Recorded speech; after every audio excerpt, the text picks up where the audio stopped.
Hi Eddie, welcome to shortlist.com. Thank you for having me. No problem. So the performance is highly engrossing, highly emotional and highly physical. We famously know about Daniel Day-Lewis when he had the wheelchair scenes in My Left Foot. He broke a rib.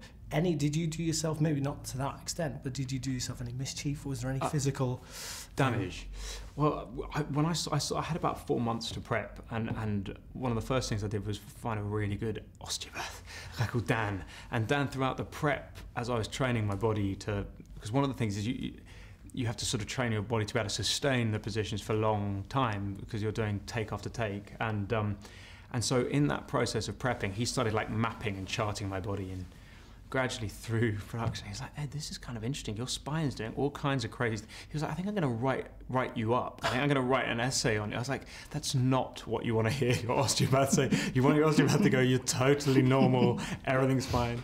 So there were a few tweaks, and occasionally an acupuncturist would come on set, but you were able to get up at the end of the day, and in the process of prepping the film I met maybe 30 or 40 people who suffered from MND, and you were constantly aware that they couldn't, so it was you endlessly being reaffirmed how lucky thoughts you going were. rolling around the head. Yeah. Well, it's interesting you say take after take, because of course we see it on screen and you go, that must have been a hard scene, but for you it was literally being in the chair for maybe an hour or two at a time. Yeah, it was, but also what was actually complicated is that as he gets more still, as Stephen's unable to move, it took more energy, because whilst it looks like he's sort of not moving, the positions that he ends up in are quite extreme, and so they're quite contorted for me to play. And so what was interesting was trying to get into those positions and then relax within those positions, so it didn't look like I was sort of working muscles, but that they had stopped. Yeah. So it was unique. Rightly so. Your performance, which is terrific, is highly tipped going into awards season. But what other films have you seen, or other performances that you've had chance to see this year? What have I seen? I saw Benedict in The Imitation Game, and I thought that was a beautiful film, and he was extraordinary in it.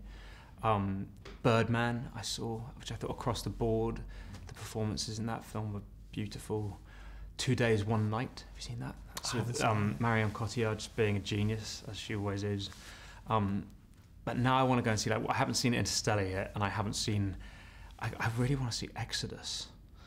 Do you know this new Ridley Scott? I want like a full-on big budget. You want to go gigantic, epic. You're another Noah, basically. Flush out the cinema. Yeah.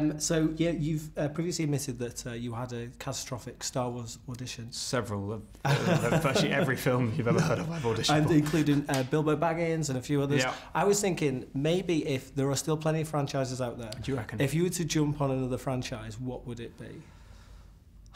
If you could have a go, you know what? I've got to say, I think the Avengers guys look like they're having quite a lot of fun. Yeah. Scarlet, Tom Hiddleston. I'm like, is there room for another sort of? Could I be like Loki's henchman or something? Could I like some other English baddie that could prop along? You've got all the props. Do you reckon? Well-spoken English. Okay. You're already there. Go on, and what superpower would you have if you were going to be a superhero in any film, or maybe you have a superhero in mind that you'd love to play? What would I? Well, I mean, I've said in the past that, like, as a kid, Banana Man was definitely like my favourite. And why not? I love the Banana Man. Although weirdly in America they don't really know who Banana Man is. I'm like, watch this on YouTube and weep. They probably see it was like an indie film. Or something. Exactly. But what would I like to be? Well, you know what? Interestingly, we talk about franchises. Bond's up for renewal in a few years, and Stephen Hawking has come out recently and saying he could be a villain, which I just thought was the most genius idea. Wouldn't it be amazing if you were to play Bond and he was in a few years and he was a villain? I mean, there we go. I would actually quite like to play a Bond villain, though. I think that would be kind of, maybe I could play Stephen playing Bond. It could be uber meta. That'd be the most meta thing ever that's ever happened. On that note, I look forward to it. We've been expecting you as a Bond villain. Thank you very much. So nice to see you, man. Thank you so much.